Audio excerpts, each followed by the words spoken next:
Space, the final frontier. Well, okay, not really. All right, take two. Here in the Mitten State, welcome to Code 47, bringing you all things Star Trek, spanning the quadrants, the best thing since the neutral zone.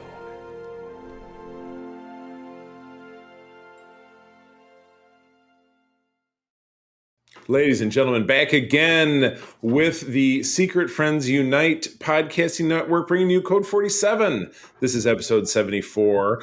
I am your Trek Lord of West Michigan, Charlie Carden, coming at you from delightful Grand Rapids, Michigan, welcoming back an old sod, the chief of engines aboard the USS Grand Petoskey, our fan club chapter here in Grand Rapids. Peter Stein is back with me for several weeks to talk about Star Trek Enterprise and, of course, new programming that's going on. So, Peter, hello. Hey, how's it going, everybody? How's it going? What are you doing, your best Dr. Nick? Hey, everybody. I should do my best Trip impression, I guess. Oh, yeah, there you go. Well, we will ease into that certainly shortly enough. But, Peter, what have you been doing to keep yourself busy since last we spoke? I've been doing a whole bunch of stuff. I don't know that I was working my IT job the last time we talked, but Gotcha. I'm doing that.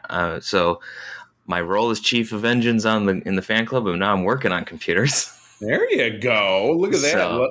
Life imitating art imitating life. Exactly. That is truly exceptional. Well, speaking of truly exceptional, as we jump into the first segment of the show, I was very excited by these two episodes of Strange New Worlds that we saw in the past couple of weeks. I thought I've been loving this show so far. And again, Peter, I know that you are coming in, following up the fact that Katie and I have talked about episodes 1 through 4. But how are you feeling about Strange New Worlds? I mean, if you come out and say that you hate it, we're going to have a kind of an conversation. But we're going to do the best we can. So what have you thought, in briefness, what have you thought about episodes 1 through 4 so far?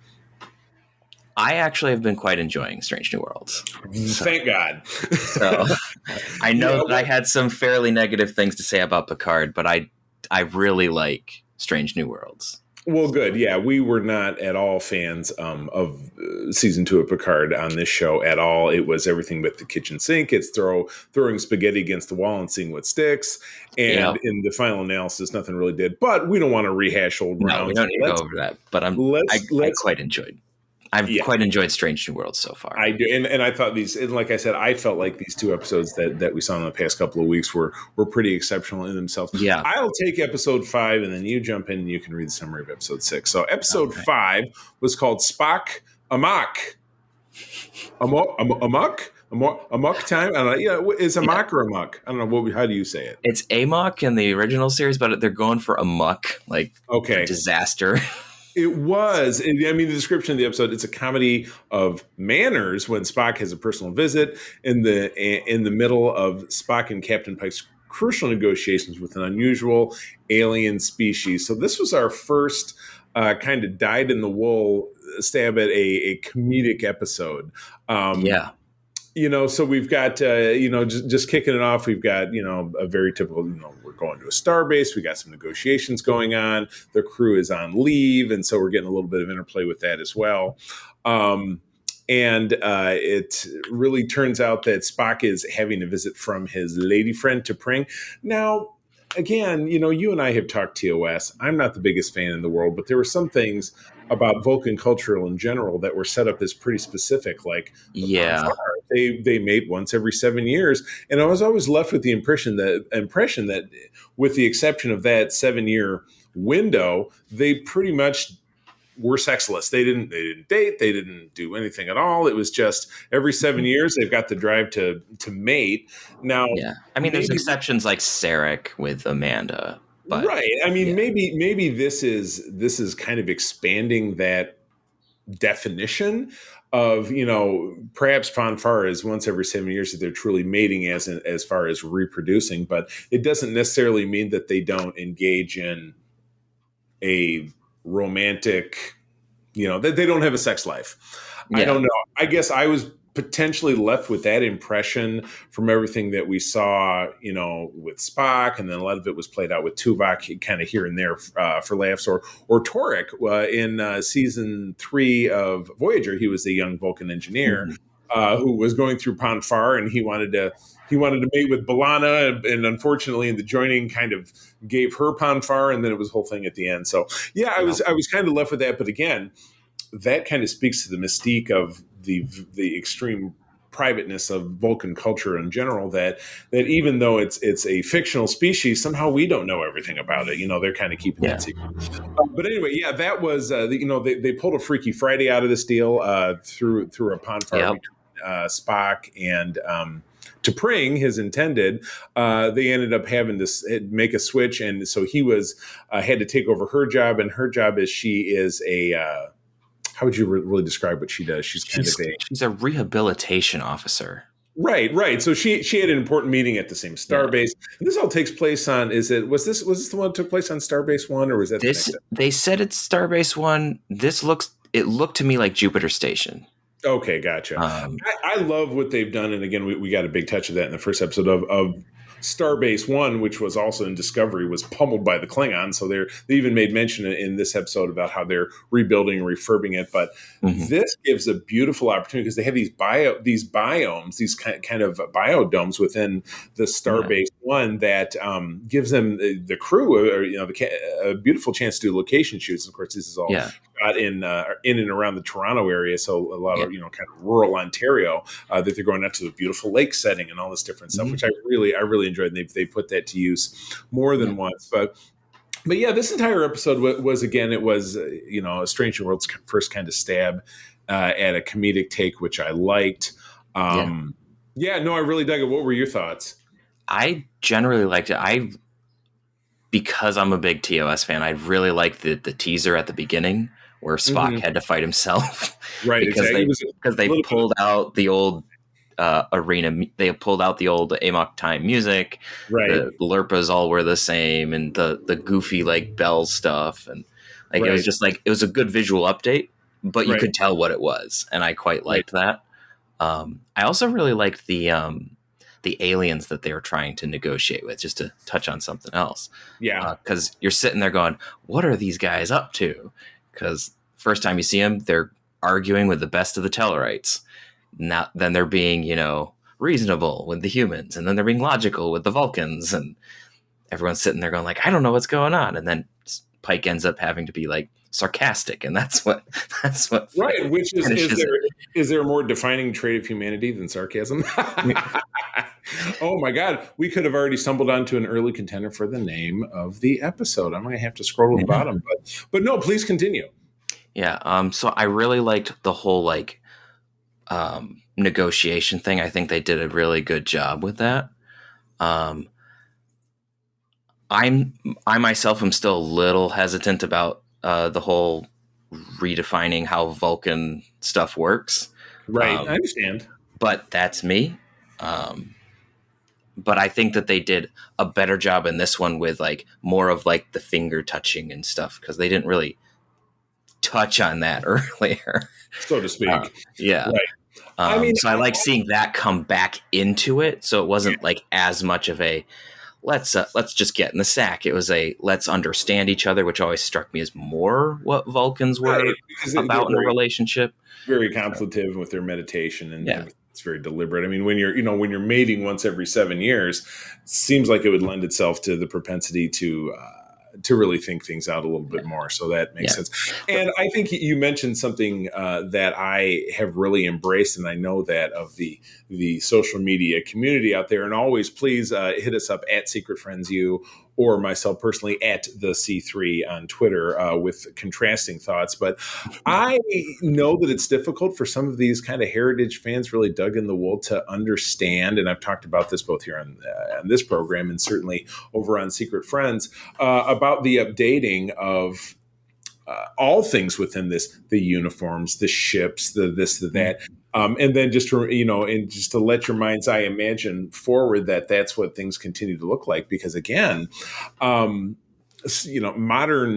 viewers, people, kind of consumers of content in this very competitive age of of content are not really going to be accepting of those wonderful old cardboard sets that really cut the mustard back in '66. But now we've got so much more of a different aesthetic. I'm very comfortable with, feeling that this is the way things looked. And then it became, it looked like it looked in our Enterprise, which we're going to talk about in a while. And then it looked like this, and then it moved into looking like it did in the TOS films and so on and so forth. It feels more cohesive. Now, the Klingons in Discovery, Katie and I were kind of grousing about this, that I'm not so crazy about. I loved what Enterprise did with the smooth-headed Klingons, but, not to get too far afield, but I love the updating. I think that's definitely the way that you want to play it. I think that Strange New Worlds is doing a better job with the updating than Discovery did. It's not going, and again, I'm not the world's biggest fan of Discovery, and I know Katie may be listening to this and is probably poking, needles in Charlie doll because she loves Discovery, and that's okay. I respect that. But again, I know she and I were in agreement that the first season of Discovery, which is where the Klingons were so heavily involved, was just totally, it was all over the place, and they were trying to, it was kind of too much too soon to whatever. But again, we're not trying to drill down too much on Discovery. No. Any final thoughts before we move on to episode 6? I liked the Enterprise bingo thing that they did, where it's like the lower deck folks have just this random checklist of things. The only thing that I thought was weird is why call it bingo when it's not a grid? But again, it's too many grains of sand. Yeah. But yeah, no, I hear you. No, yeah, that was fun, and it humanizes, two characters who are you watching number one and Lieutenant Singh kind of. When I was watching it, I kind of liked I thought that like Majel Barrett's version of number one would actually be completely fine being called Where Fun Goes to Die. Right. And then I'm sitting there going like, Fun Goes to Die. Why not short that? Fun's funeral. But you can't have a funeral without fun. Oh, exactly. Or if I take the fun out, you are in trouble now. So, putting the fun in funeral. That's the name of the episode now. But I don't know if you paid attention to Katie and I really skimmed through, and we would find newer names for the episode as we went, because I would never remember. I get to the end, I'm like, oh God, if I don't type those in as I go, we're in deep shit. But anyway, moving on to episode 6. This one is for you to read. But yeah, many thoughts. I really enjoyed this one. But please go ahead. So episode 6, Lift Us Where Suffering Cannot Reach. A threat to an idyllic planet reunites Captain Pike with the lost love of his life. To protect her and a scientific holy child from a conspiracy, Pike offers his help and is forced to face unresolved feelings of his past. Wow, that doesn't really touch on anything that happens. No, I was going to say, and describing her as the lost love of his life it kind of seems like a total hyperbolic. This is kind of your USA Today headline grabber that I'm just not really buying it. So I liked this. This was a very Star Trek-y kind of plot. The Enterprise is in a far distant sector, encountering a non-Federation world that, much like the Vulcans, they have their secrets. They keep things but being non-Federation, they have their own rules. Prime Directive doesn't apply. The Federation, really doesn't have any authority to make change. So what we find out is that, when they show up, they have to rescue this young child and his father and this government official who's somebody that Pike has had encounters with a decade earlier. I'm trying to remember. I really should have rewatched it again before we got on here. But did they? I don't know if they trysted back then or they had feelings they didn't act on or something like that. It's not entirely clear because I just watched it like an hour ago. Okay, gotcha. So but I mean, obviously that's the thread, throughout the thrill of danger. He rescues her or whatever it is, and then they end up hooking up, and she's like, "Stay here with me," blah blah blah. But what's ultimately found out is that the biological father, and this child is a wonder child. He's Wesley Crusher on steroids. He's smart. He knows everything. He's talking to M'Benga sideways, and he's interacts with M'Benga's poor daughter who is stored in the transport buffer, but when she's out there playing a game or whatever it is, and it's very cute and endearing. But what we come to find out, this biological father is trying to facilitate an escape for himself and the child, because the child has an anointing ceremony coming up. You're not seeing my air quotes if you're not watching us on YouTube. That's all kind of wrapped in mystery, because the crew here is like, oh, he's like Queen Amidala. He's a young leader, blah, blah, blah. He's going to get up there and be a figurehead, kind of like a spiritual leader, But unfortunately, what it is that when they have a child of his nature, what they really do is he's the living battery. They plug him in and use his life force to maintain the structural integrity of their planet. So he sacrifices his life for that. And that's super sad. It's something, and thank God, they didn't play it out like, and here's the kid dying, because you saw, they unplugged, they took the previous recipient and it was a kid under a cloth, and Pike pulls it back and it's a desiccated skeleton, and that's a little unpleasant. But again, it wasn't graphic or anything like that. They at least didn't dwell on it. It was pretty gnarly, but they didn't dwell on it. Exactly. And certainly, dead children in any culture or climate is not something anybody wants to see or talk about. But regardless, this would be one of those, I'm going to sweep in, Starfleet would sweep in and save the day, and they don't. I mean, they without the authority, the ceremony moves forward, they plug the kid in, and the episode is all well and done. He says, could we rescue him? He says, no, we can't unplug him because it's too late and it would kill him anyway. So, at the end, it's still the girl is like, well, I want you to stay with me. And he was just so abhorrent at what he saw and this completely Starfleet kind of thing. This usury, it was, he's a living computer. And I turned to April and I said, well, a decade later, the Enterprise can come back. Kirk is in command, and he'll just talk the computer to death. He did it like 5 or 6 times. It's one of the things he does. He bangs every chick that comes along, and he talks computers to death. Those are like the 2, action items at the top of his resume. Well, that's our Zap Brannigan view of him. The talking computer bit, he sure does. The sleeping with, actually, not so much. Yes, exactly. Oh my goodness. So I thought this was a great episode. I liked it for its Trekness, but I liked it that they didn't give us the sitcom ending at the end where it's like, we're going to save the day, and brr, brr, brr. At the end of it, you just can't, and that's really where this I really like that. I did appreciate that they actually pulled like a TNG ending, where TOS had a few of these, but TNG did this more, where it's like, well, that went sideways, and we can't do anything about it. Damn it. Well, it was it's like Riker and on the episode The Outcast, because he fell in love with the Janai. They were the genderless species, but every once in a while, one of our people was born with gender, and she said, I was born female, so she fell in love. They started a romance, and she was caught and sent to correction. And again, I don't want to get too deep into that because that's a highly controversial topic for any time. But in the end of it, she was, they got to her, they converted her, and in the end, Riker had to walk away. What else was he going to do? Because again, it was the same thing. It was a non-Federation world. Doesn't apply to Federation rules, and it comes back to respecting other cultures, even if you're seeing what we might consider to be a grave injustice. It was kind of the same thing when Worf broke his back in the episode Ethics. They couldn't figure out how ritualistic suicide was the only thing he would contemplate, because those are his societal norms. And we humans are like, but that's not what we would do, because that's not, he could, do this thing and that thing. And Picard says, you or I could live with an injury like this. Worf can't, and the same thing, the same thing with the Janai, the same thing, obviously, with this planet. This is what they do, and we don't have a right to judge it. This is what makes their society function in a literal or figurative sense. And they didn't quite come down as hard on that in this one, I don't think, because they did have the government leader, like, she was covering it up for sure. But there was a point where she was like, nah, this is bad, but we don't have a way around it. Right. Because she did say, like, we tried to find another way. We've tried a lot of different ways to try to power the system, and we just haven't been able to find anything.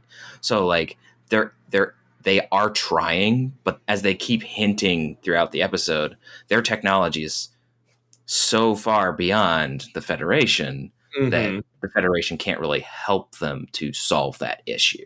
Right. And as you said, they don't really want them to, because it's their own secret thing. Right. Exactly. Couch in their own secrets. So anyhow, God, I'm loving this series. I can't remember at any time in Trek when we've had something that's been this strong out the gate. And again, Strange New Worlds has quite the pedigree. It's spun off of an unaired pilot. it's a sequel to a prequel because it was a heavy function of season 2 of Discovery.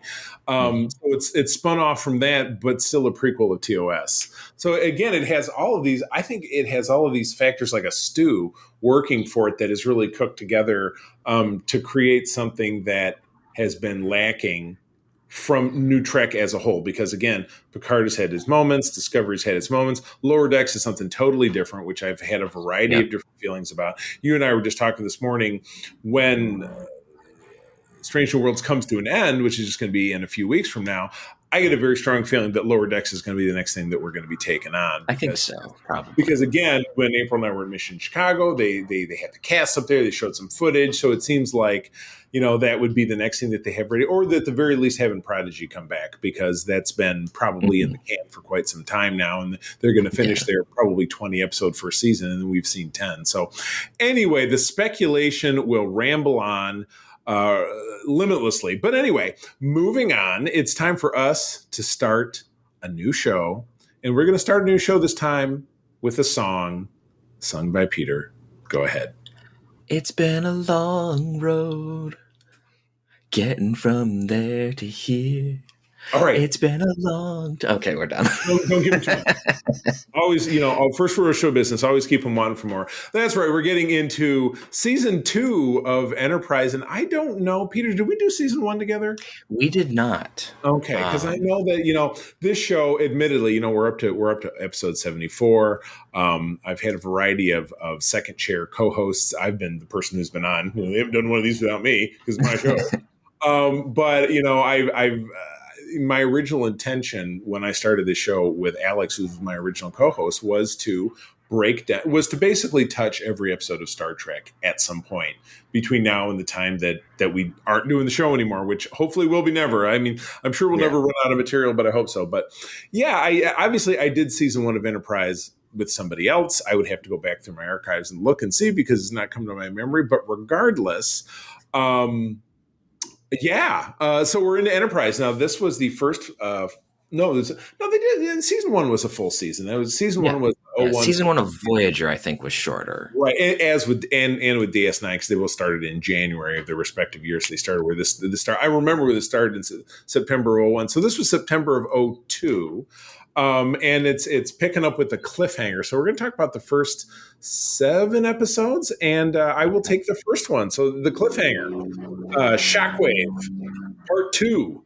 As a group of Suliban take over the Enterprise, Captain Archer tries to return from the 22nd century. So essentially what happened in the first part was that Enterprise was beaming down to, a world they were investigating.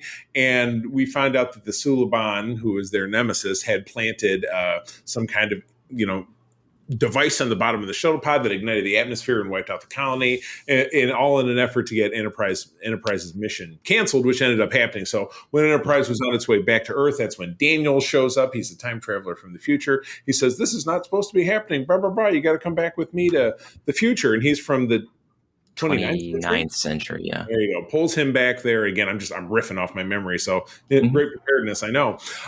So he pulls him back there. But back in the present, oh no, he didn't pull him back there. Back in the present, Enterprise is headed back there, surrounded by Suliban, and they say, well, we'll let you go if Archer surrenders himself. He walks into the turbo lift, and all of a sudden he's in a ruined building in the 29th century. And Quite the cliffhanger. That's the cliffhanger. Oh, shit! So this episode starts up that we're in the same situation. And so Archer is spending his time during the episode trying to figure out how to get back because, he's in, there's no tech where he is. And so he can't time travel. Meanwhile, the crew is being, locked up and T'Pol is being, tortured or at least subjected to intense questioning. But in the final analysis, the crew manages to exonerate themselves, and then they do kind of the old convenient space trial at the end, which they said we were set up. And the Vulcans are still saying, well, you guys are just not ready to be out there. And brr, brr, brr, brr, brr. And even T'Pol steps up and she makes the case. And I just remember Archer's line at the end. He said, you put it over the top. You convinced them our mission is uncanceled and we're going to move on. And I couldn't do it without you. I thought it was a very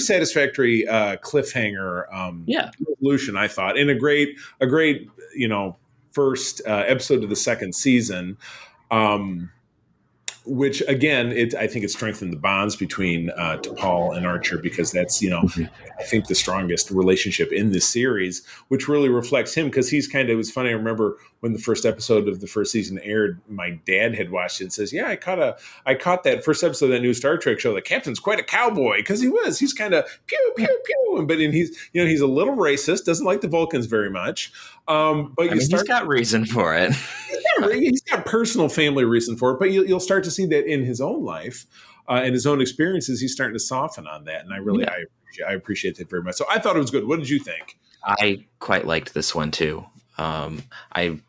It's just a good episode. The whole trying to figure out how to get back from the future is hilarious. Right, like walking through a library, and it's like, oh, what's this? The Romulan Empire? Don't worry about it. That's not for you. Or United Federation. It's all that's a secret thing we'll save for later, which is, I like when Star Trek does the tongue-in-cheek wink and a nod towards future stuff with time travel. Right. And then you have Archer's face hovering in the sky and T'Pol going, you are on the wall, Captain. Why aren't you on a monitor? Yeah, he's a crackling. It reminds me of, there's a great flick, I don't know, called Time Bandits from the early 80s. Does that ring a bell? It was a British flick. Yeah, I've heard of it. I haven't seen it. It was the Monty Python, and that was the thing. The almighty, the supreme being was this guy whose face was on the wall, and so this was kind of vibes of that. So anyway, great kickoff. Great kickoff to the season. I remember I was very much engaged with this. I was, I was an adult out of college, working a regular job and just tuning into my Star Trek. That was my thing. So, all right, episode 2. That's all you. Go for it. Episode 2, Carbon Creek, directed by James Kopner, written by Chris Black, story by Rick Berman, Brandon Braga, and Dan O'Shannon. This was one of our 3-fers. Aired in September 25th, 2002. Subcommander T'Pol relates the tale of a Vulcan crew stranded on Earth in the 1950s. Short description, that's basically what it is. Yeah. And it was fun. It was a relatively no stakes story, but it was exactly, here's a group of Vulcans in 1957 who are watching over Sputnik, because that was the opening shot after the cold open and the credits. When it comes back from commercial, you see Sputnik go by and they see a little Vulcan shuttle in the distance, and then naturally, they develop the engines, they die, they crash. The captain dies in the crash. One of them dies. There's 3 of them. And one of them is T'Pol's great-great-grandmother, which is how the cold open kind of got the story rolling.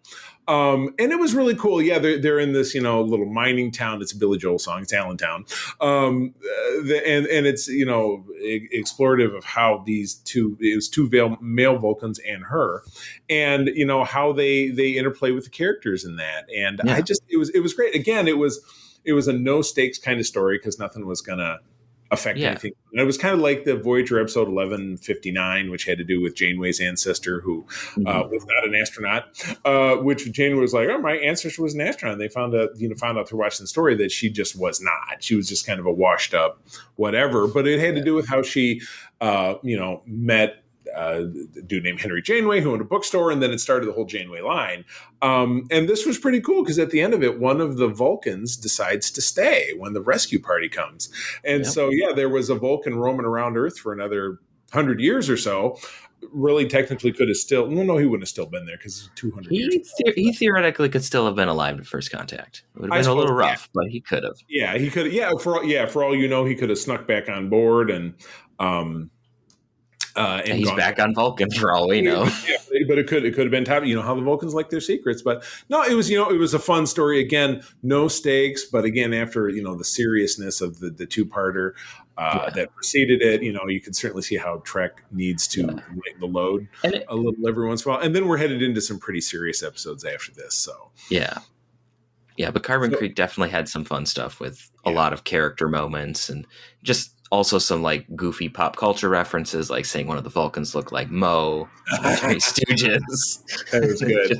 I liked it. There's all sorts of just goofy stuff in it, and it's a laugh. You're not on the Enterprise very often, but There's like a few cuts where it's like Trip will say like, "What?" and what? That sounds crazy. Yeah, exactly. You know, how does that work? Like in the end of it, you know, her ancestor hands off basically the helps handbag, society invent Velcro and get money from it, and then that way the kid and the poor kid in it gets to go to college. So it's good stuff. I like it, but again, low stakes, but again, great comedy episode, but again, shows in the traditional Star Trek fashion some heart. So, okay, moving on. Episode 3 is Minefield. Ooh.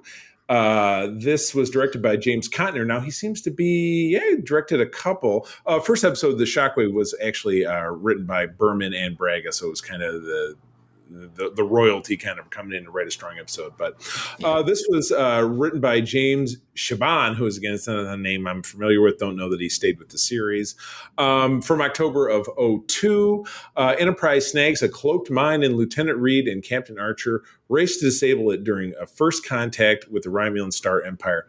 Not exactly correct. It was like saying that episode in season 1 with the Ferengi, which they never named them, or later in this season when the Borg show up and we never found out who they were, so it didn't really mess with continuity.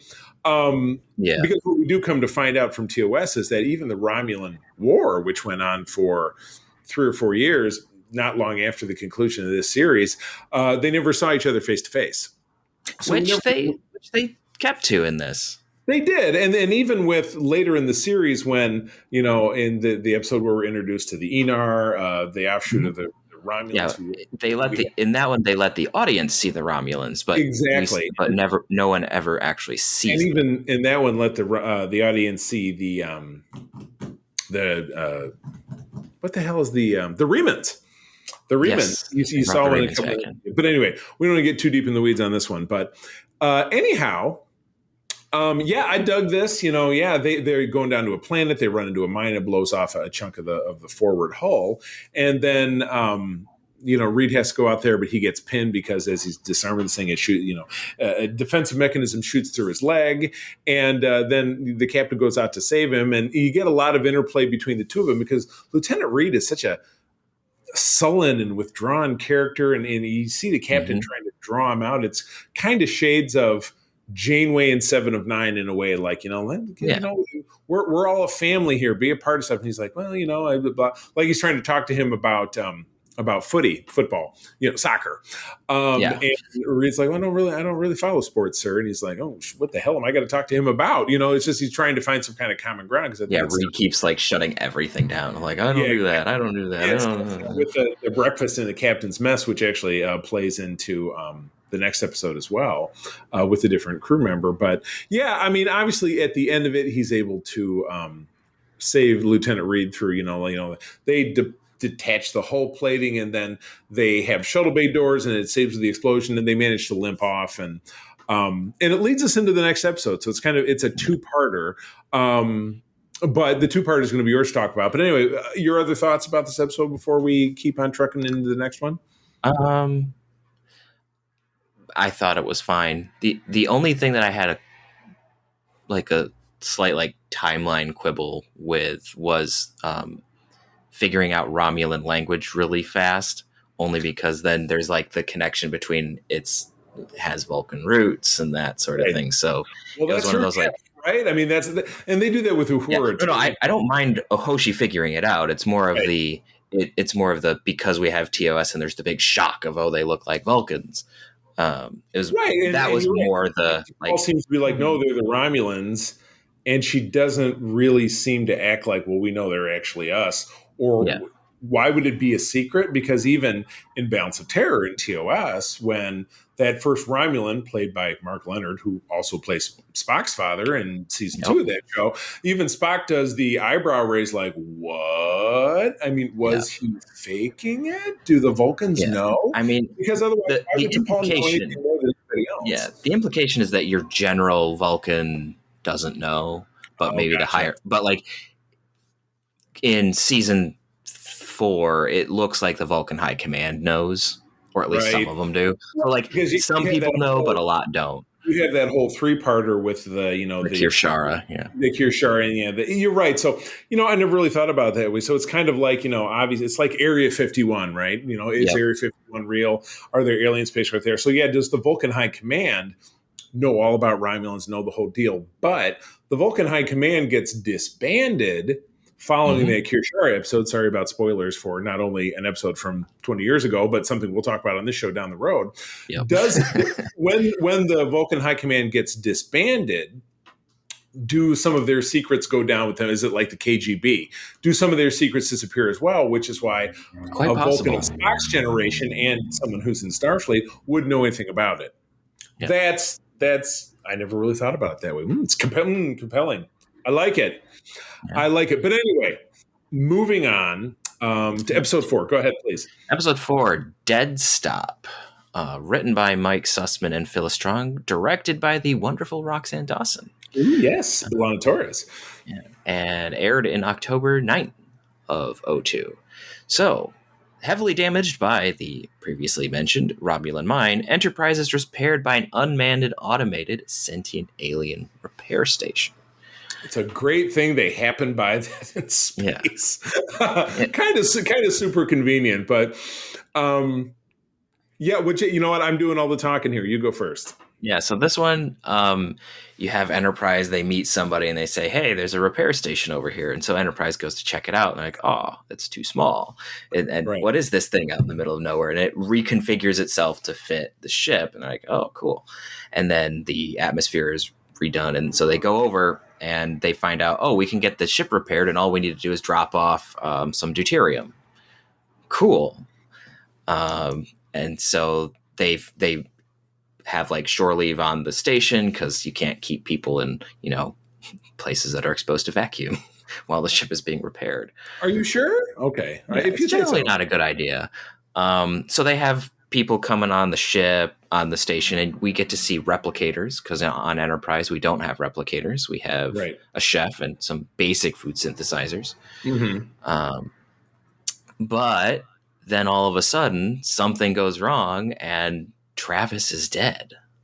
Womp womp. I hate it when that happens. Yeah. So suddenly our red shirt is dead. Oh no. But Dr. Phlox figures out that it's not actually Travis. It's a facsimile of dead cells that has been perfectly replicated down to the subatomic level, but just doesn't have the vestiges of life, so it couldn't possibly be him. It don't mean a thing if you ain't got that swing. So exactly. Yes, this was a riff on your typical, in everything, it's if it's too good to be true, it probably is. Because and that's something that you see Trip, figures it out pretty early, and he's like, well, it's everything, but they did everything but make our bed and put put mints on the pillows. It's just, that was always the case with Janeway and Voyager. She was like, yeah, this person's trying to help us, but they're probably also trying to screw us over, and she was always right. So you would think it would just become Starfleet protocol straight up. If it looks too good to be true, run, because again, very conveniently, they got the ship fixed. That's great because they wouldn't have had any other way to do it. They were basically stranded. That's handy dandy that happened. But yeah, it turned out that this alien station needed to have, it was basically the Matrix. They needed to have, humans as batteries so that it could. Yeah. Well, they weren't even batteries. They were like CPU chips. Yes, yeah, you're right. They were chips. They were part of the big computer. So, but in the end, obviously, in classic Starfleet parlance, they blow everything up and they break out. Here's our payment with an extra bonus of it exploding. Yes, exactly. Yes, #explosions. Very nice. So that was a cool episode, and again, it was a cool 2-parter. Again, it was a convenient way to kind of put things back on track. But I made the CG modelers very happy. They didn't have to show the ship's damage for too long. Right, exactly. Yeah, nobody wants to have to redraw that for the whole time. So anyway, all right, let's pick up the pace with episode 5, A Night in Sickbay, directed by David Straighten. This was a Berman and Braga joint as writers. This was from October of 2002. The captain's beagle, Porthos, becomes ill from an alien pathogen, and the captain frets in sickbay, waiting for him to recover. Yeah. The less said about A Night in Sickbay, the better. This was, again, a very low-stakes episode. Didn't even really seem to move the show forward as far as character. Well, there's character development for the dog. No, thank you. This was, I think, what we're going to certainly find more and more of as the season goes on is kind of a series of misses. You know what I mean? This one was just a dud. I mean, I love the dog. I love my dog. You can tell that the captain really loves his dog, but it's just not very started. And then they encounter the alien species that they have. Phlox figures out a way to heal him, but in the meantime, the captain has to go shirtless with a chainsaw to do a thing to appease the aliens, and it's just super weird. We're all set. We're all set. It's a very strange episode. It's not like it's not Sub Rosa bad, but it's boring. Right. I know. I got you. Although we do get to see a lot of Phlox being weird, and I enjoy seeing Phlox being weird. So there's that. It's a very unique portion of the series, too, because you never really end up with another alien in the series that's really quite that alien until you get to, Saru in Discovery. So early shades of that. But I bless this next episode because it has given me a new title to our episode. But I'm going to let you read it, and then without scrolling down, I will tell you what I decided. Go ahead. All right. Number 6 is all you. Number 6, Marauders, directed by Mark Vejar, or Vejar, however he pronounces his name.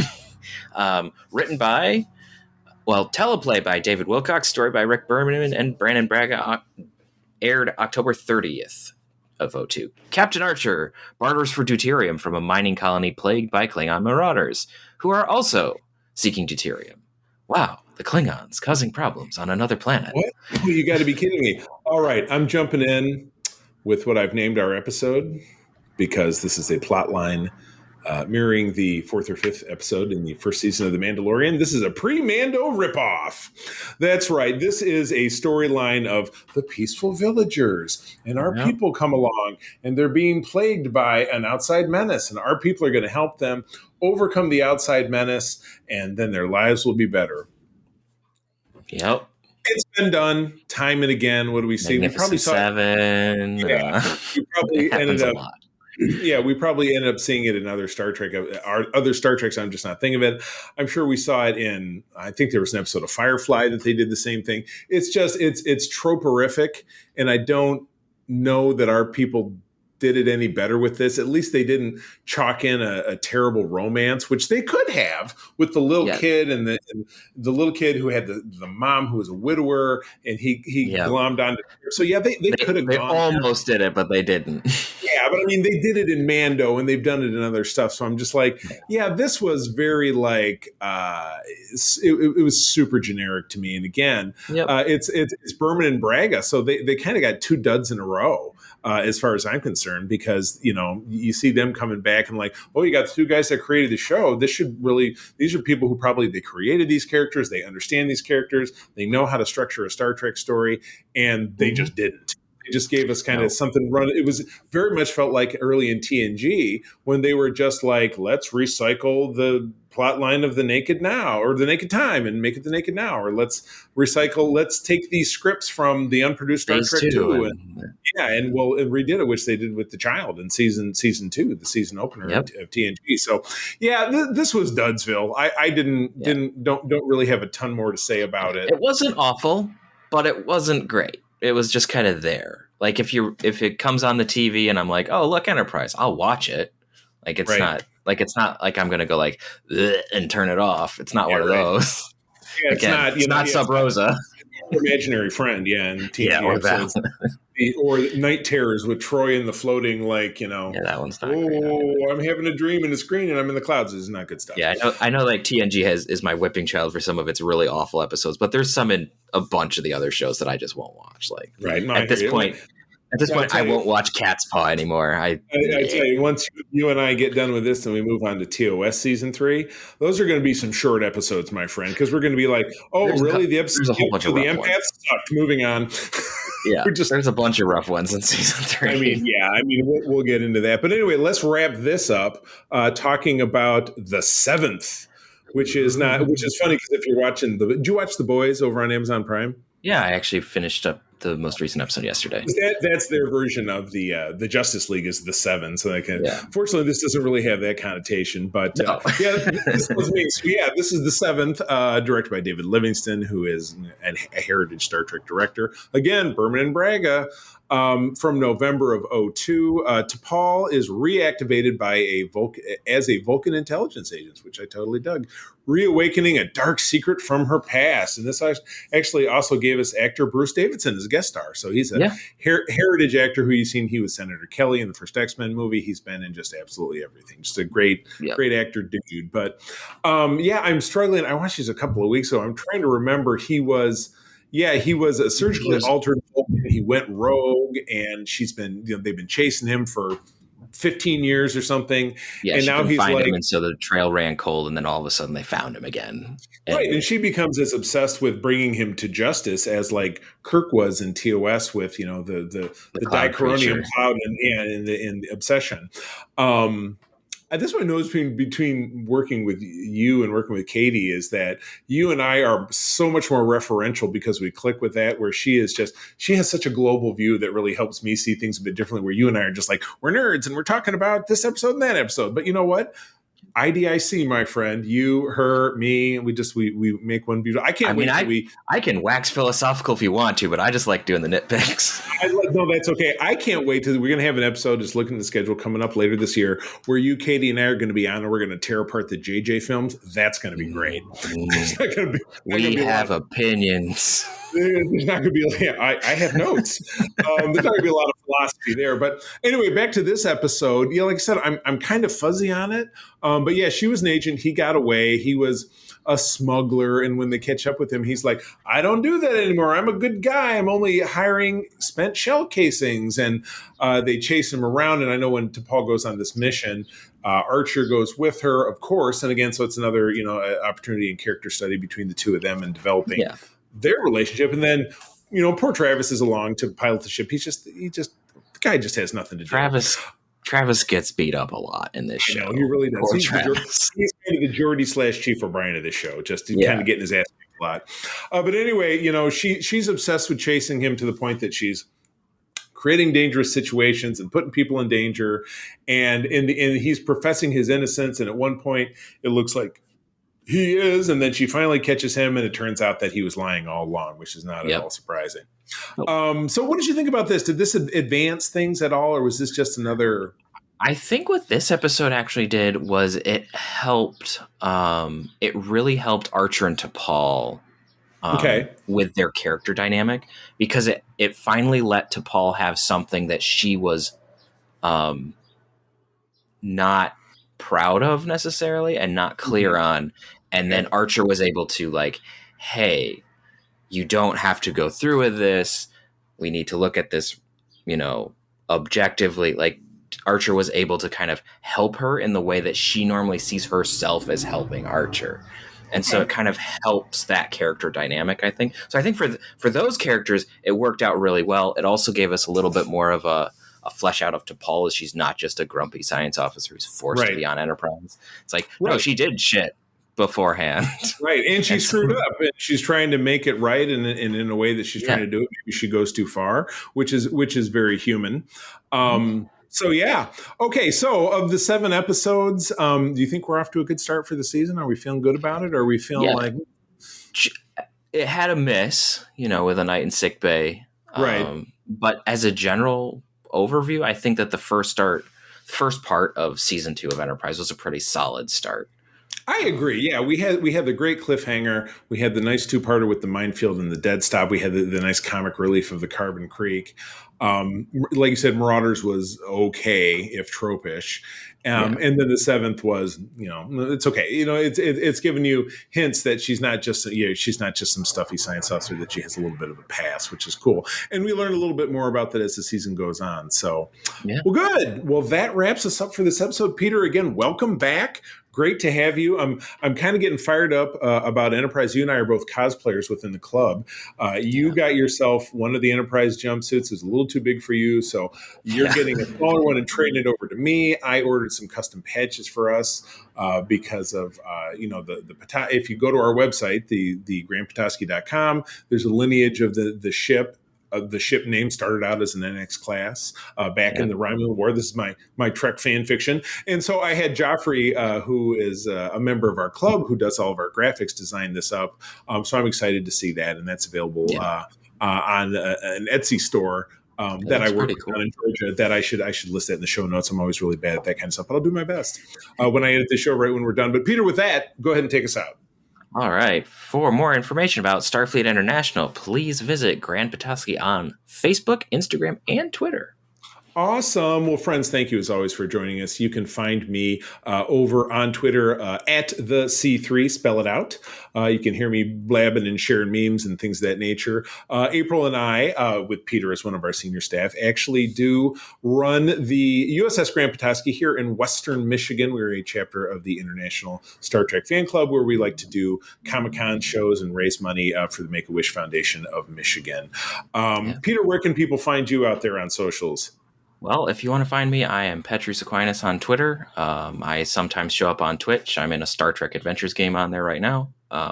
So you can see that. But other than that, that's kind of where I exist. That's where it's at. That's okay. Well, good deal. Works for me. So, friends, one last time, thank you as always for joining us. I'm going to tell you that sharing is caring and to keep on trekking. Peace and long life. This podcast is part of the Secret Friends Unite podcasting network. Visit secretfriendsunite.com for more great shows, articles, news, reviews, and more. Secret Friends Unite podcasts are available on Apple, Google, Spotify, and other podcast services around the world. If you'd like to be part of the conversation, you can join us on Facebook or our new Discord server, or follow at Secret Friends U on Twitter. Please subscribe to Secret Friends Unite on YouTube and visit our merch store at tpublic.com. Just search Secret Friends Unite. Thanks for listening.